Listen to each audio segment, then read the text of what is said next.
This video provides an overview of how to install a CommScope XPND MPO Cassette into a CommScope XPND fiber panel. CommScope XPND MPO cassettes come pre-wired with 12 SC or 24 LC adapters on the front and are internally connected to 1 to 3 MPO adapters at the rear. Port options include SC, LC, UPC, and APC on the front, and MPO 8, 12, or 24 on the back. Before installation, find the jumper clip taped to the cassette.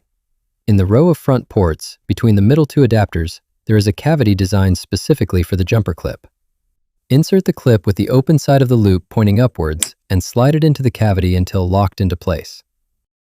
To open the door, press down the latches at both top left and right, then pull the top of the door outward from the panel. Slide the cassette into the panel from either the front or rear side. Continue to push the cassette further into the panel until locked into place. To install an MPO cable on the back of the cassette, open the rear door and slide the cassette out from the back. Remove the dust caps and connect the MPO cord to the back of the cassette.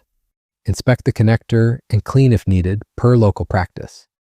Reinsert the cassette back into the panel, ensure the MPO cord is properly routed through the rear cable manager, and then close the door. When routing a patch cord to the front side of the cassette, inspect the connector and clean if needed, per local practice. Then plug the connector into the appropriate port, route the cord through the jumper clip and through the side cable manager.